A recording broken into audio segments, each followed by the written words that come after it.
اعوذ باللہ من الشیطان الرجیم، بسم اللہ الرحمن الرحیم۔ السلام علیکم۔ آج ہماری عشرہ مبشرہ کی سیریز کا اختتام ہونے جا رہا ہے، کیونکہ آج ہم عشرہ مبشرہ میں شامل 10ویں صحابی کے بارے میں بات کرنے والے ہیں۔ اور یہ 10ویں صحابی کون تھے؟ یہ 10ویں صحابی ہیں سیدنا ابو عبیدہ عامر بن عبداللہ بن جراح رضی اللہ عنہ۔ ہماری یہ سیریز آج اختتام پذیر ہو جائے گی۔ ہم نے 10 صحابہ کے بارے میں معلومات حاصل کی۔ آئی ہوپ آپ لوگوں کو بہت کچھ جاننے کا موقع ملا ہوگا۔ اگر آپ لوگوں سے کوئی ویڈیو مس ہو گئی ہے، کسی صحابہ کے بارے میں کوئی بھی ویڈیو آپ سے مس ہو گئی ہے، تو آپ لوگ میرے عشرہ مبشرہ کے پلے لسٹ میں جا کر وہ ویڈیو آرام سے سن سکتے ہیں۔ اس کے علاوہ میں ڈیفرنٹ ویڈیوز کے آئی بٹن پر بھی شیئر کر دیتی ہوں لنکس، تو آپ لوگ اس پر سے بھی جو ہے پہنچ سکتے ہیں میرے پلے لسٹ تک۔ اور آج ہم سیدنا ابو عبیدہ عامر بن عبداللہ بن جراح رضی اللہ عنہ کے بارے میں معلومات حاصل کریں گے۔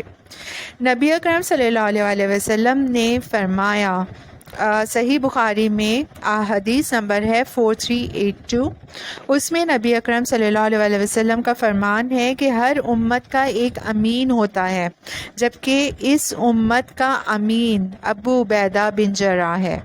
ان کا سلام عامر بن عبداللہ بن جراح اور لقب امین الامت تھا۔ ان کا شمار ایسے صحابہ کرام میں ہوتا ہے جو اپنی کنیت سے مشہور ہوئے۔ آپ کی کنیت ابو عبیدہ ہے۔ والدہ کا نام امیمہ بنت غنم بن جابر تھا۔ سیدنا ابو عبیدہ بن جراح رضی اللہ عنہ عشرہ مبشرہ میں سے تھے۔ یہ ان خوش نصیب لوگوں میں شامل تھے جنہوں نے اسلام کی دعوت کو شروع ہی میں قبول کر لیا تھا۔ سیرت نگاروں کے مطابق اسلام قبول کرنے والوں میں ان کا 8واں نمبر تھا۔ لمبے قد اور نحیف جسم کے ابو عبیدہ قریشی تھے، اور اللہ کے رسول صلی اللہ علیہ وسلم کے ساتھ ان کا نسب 8ویں پشت پر فہر بن مالک بن کنانہ سے جا ملتا ہے۔ ان سے پہلے اسلام کی دعوت کو قبول کرنے والے حضرات صحابہ کرام میں ابو بکر صدیق، علی بن ابی طالب، زید بن حارثہ، عثمان بن مظعون اور عبیدہ بن حارث، عبد الرحمن بن عوف اور ابو سلمہ رضی اللہ عنہم تھے۔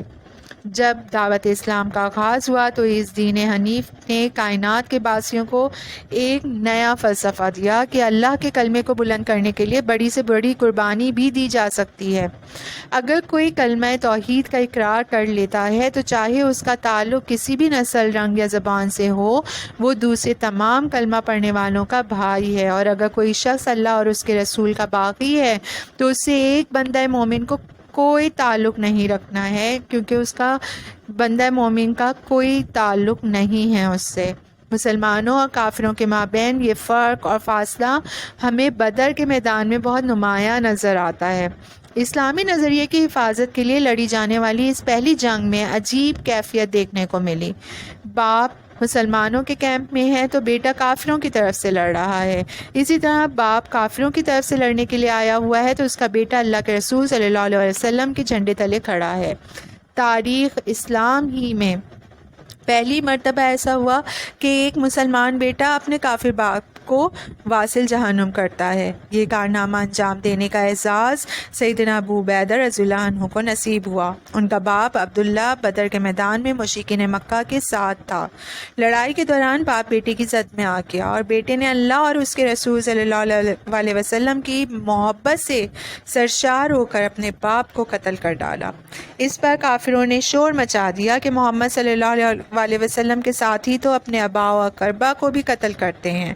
شروع میں سیدنا ابو عبیدہ رضی اللہ عنہ کو ذرا سا تردد تھا، اور یہ فطرت کے تقاضوں کے عین مطابق تھا۔ بیٹے کا باپ سے محبت کا کوئی انکار نہیں کر سکتا۔ یہ اللہ کے رسول صلی اللہ علیہ وسلم کی خدمت میں حاضر ہوئے، اپنے تحفظات، خدشات اور دل میں اٹھنے والے سوالات کا اظہار کیا۔ اللہ تعالیٰ نے قرآن پاک کی سورہ مجادلہ آیت نمبر 22 میں اس بات کا فیصلہ کر دیا۔ غزوہ احد میں اللہ کے رسول صلی اللہ علیہ وسلم کا چہرہ مبارک زخمی ہوا اور خود کی 2 کڑیاں آنکھ کے نیچے رخسار میں دھس گئیں۔ سیدنا ابو بکر صدیق رضی اللہ عنہ آپ صلی اللہ علیہ وسلم کے پاس پہنچے تو ابو عبیدہ رضی اللہ عنہ بھی وہاں پہنچ گئے۔ سیدنا ابو بکر رضی اللہ عنہ نے ان کڑیوں کو نکالنا چاہا تو ابو عبیدہ رضی اللہ عنہ نے کہا کہ میں آپ کو اللہ کا واسطہ دیتا ہوں کہ یہ سعادت مجھے حاصل کرنے دیں۔ اور پھر محبت کا انداز ملاحظہ فرمائیے، کڑیوں کو ہاتھ سے نہیں نکالا بلکہ انہوں نے اپنے دانتوں سے ایک کڑی پکڑی اور آہستہ آہستہ نکالنی شروع کی تاکہ اللہ کے رسول صلی اللہ علیہ وسلم کو اذیت نہ پہنچے۔ یوں ایک کڑی اپنے دہانے سے کھینچ کر نکال دی، لیکن اس کوشش میں ان کا ایک نچلا دانت اپنی جگہ سے اکھڑ کر گر گیا۔ سیدنا ابو بکر صدیق رضی اللہ عنہ نے دوسری کڑی کھینچنی چاہی تو ابو عبیدہ رضی اللہ عنہ نے پھر کہا کہ ابو بکر، میں آپ کو اللہ کا واسطہ دیتا ہوں کہ یہ سعادت بھی مجھے کو حاصل کرنے دیں۔ اس کے بعد دوسری کڑی بھی آہستہ آہستہ کھینچی، اس کے نتیجے میں ان کا دوسرا نچلا دانت بھی ٹوٹ کر گر گیا اور پھر ساری زندگی ان کے یہ دانت ٹوٹے رہے۔ مورخین نے لکھا ہے کہ ان کی کوئی نرینہ اولاد نہ تھی، مگر ان کا نام تاریخ میں ہمیشہ کے لیے محفوظ ہو گیا۔ ان کی شخصیت اور قائدانہ صلاحیتوں پر سیدنا عمر فاروق رضی اللہ عنہ کو اس قدر اعتماد تھا کہ جب سیدنا عمر فاروق رضی اللہ عنہ پر قاتلانہ حملہ ہوا اور آپ شہادت کے رتبے پر فائز ہونے والے تھے تو آپ نے اپنے جانشین کے بارے میں اظہار خیال کرتے ہوئے ارشاد فرمایا کہ اگر ابو عبیدہ بن جراح رضی اللہ عنہ زندہ ہوتے تو میں اپنے بعد ان کی بیعت کی وصیت کر جاتا۔ مکہ مکرمہ میں جس طرح دیگر صحابہ کرام کو اذیتیں برداشت کرنی پڑیں، اسی طرح انہوں نے بھی اس سے وافر حصہ پایا۔ انہوں نے مدینہ طیبہ ہجرت کی سعادت حاصل کی تو کلثوم بن حدم کے ہاں قیام فرمایا۔ اللہ کے رسول صلی اللہ علیہ وسلم نے ان کا رشتہ مؤقات سیدنا ابو طلحہ انصاری رضی اللہ عنہ سے جوڑا۔ ابو عبیدہ رضی اللہ عنہ بدری صحابی تھے، بلکہ بدر میں تو انہوں نے اپنے کافر باپ کو قتل کر دیا تھا۔ وہ احد میں بھی شریک ہوئے، وہ حدیبیہ میں نہ صرف شریک ہوئے بلکہ انہوں نے صلح نامہ پر بطور گواہ دستخط بھی کیے تھے۔ انہوں نے 7 ہجری میں سریہ ذات السلاسل میں حصہ لیا۔ اس سریہ میں اللہ کے رسول صلی اللہ علیہ وسلم نے سیدنا ابو عبیدہ بن جراح رضی اللہ عنہ کو حکم دے کر ان کی سرکردگی میں 200 مجاہدین کی کمک روانہ فرمائی۔ اس سے پہلے عمرو بن عاص رضی اللہ عنہ شام کے علاقے میں دشمن کی سرکوبی کے لیے موجود تھے۔ نجران سے عیسائیوں کا ایک وفد مدینہ طیبہ آیا جس میں ان کے بڑے بڑے پادری اور بعض رؤسائے قبائل شامل تھے۔ انہوں نے اللہ کے رسول صلی اللہ علیہ وسلم سے عرض کیا کہ ہمارے ساتھ کسی امین شخص کو بھیج دیں جو ہم سے جزیہ بھی وصول کرے اور ہمارے جھگڑوں اور لڑائیوں میں فیصلے بھی صادر کر دے۔ ارشاد ہوا، میں تمہارے پاس ایک ایسے شخص کو بھیجوں گا جو واقعی کما کا امین ہوگا۔ یہ اعزاز سیدنا ابو عبیدہ بن جراح رضی اللہ عنہ کے نصیب میں تھا۔ ارشاد ہوا، ہر امت میں ایک امین ہوتا ہے اور اس امت کے امین ابو عبیدہ ہیں۔ رجب 8 ہجری کی بات ہے کہ اللہ کے رسول صلی اللہ علیہ وسلم نے ساحل سمندر کی طرف ایک لشکر بھیجا جس میں 300 مجاہد شامل تھے۔ اللہ کے رسول صلی اللہ علیہ وسلم نے اس لشکر کا امیر سیدنا ابو عبیدہ بن جراح رضی اللہ عنہ کو مقرر فرمایا۔ اس لشکر کی روانگی سے مقصود جو ہے نا کہ قبیلے کی سرکوبی تھا۔ سیدنا ابو عبیدہ رضی اللہ عنہ کا شام کی فتوحات میں بڑا نمایاں کردار رہا ہے۔ ایک مرتبہ خالد بن ولید رضی اللہ عنہ بطور کمک شام جاتے ہیں۔ ان کا استقبال سیدنا ابو عبیدہ رضی اللہ عنہ نے کیا۔ جب نماز کا وقت آیا تو سیدنا ابو عبیدہ رضی اللہ عنہ نے خالد بن ولید کا ہاتھ پکڑا اور کہا، ابو سلیمان آگے بڑھیے اور لوگوں کو نماز پڑھائیے۔ اب خالد بن ولید کا جواب ملاحظہ فرمائیں۔ انہوں نے کہا، میں اس شخص سے آگے کس طرح بڑھ سکتا ہوں جس کے بارے میں اللہ کے رسول صلی اللہ علیہ وسلم نے فرمایا کہ ہر امت کا ایک امین ہوتا ہے اور اس امت کے امین ابو عبیدہ رضی اللہ عنہ ہیں۔ سبحان اللہ۔ ابو عبیدہ رضی اللہ عنہ نہایت متواضع تھے۔ دنیا سے ان کی بے رغبتی کا یہ عالم تھا کہ ان کا گھر دنیاوی ماز اور متاع سے بالکل خالی تھا۔ وہ شام کے علاقے میں اسلامی لشکر کے کمانڈر تھے۔ سیدنا عمر فاروق رضی اللہ عنہ جب وہاں تشریف لے گئے تو انہوں نے ابو عبیدہ رضی اللہ عنہ سے کہا، چلیے آپ کے گھر چلتے ہیں۔ انہوں نے کہا، میرے گھر جا کر آپ کیا کریں گے؟ وہاں آپ کو میرے علاوہ کوئی چیز نظر نہ آئے گی۔ مراد یہ کہ میرا گھر بالکل خالی ہے۔ اور واقعی ایسا ہی ہوا۔ جب سیدنا عمر ان کے گھر تشریف لے گئے گئے تو وہاں کوئی چیز نظر نہ آئی۔ انہوں نے پوچھا ابو عبیدہ کیا گھر میں کوئی کھانے کی چیز ہے؟ تو انہوں نے ایک کونے میں رکھے ہوئے برتن میں سے روٹی کے چند ٹکڑے نکال کر پیش کر دیے۔ سیدنا عمر فاروق رضی اللہ عنہ بے اختیار رو پڑے اور پھر ان کو ان الفاظ میں خراج تحسین پیش کیا: دنیا نے ابو عبیدہ کے علاوہ ہم سب کو تبدیل کر دیا ہے۔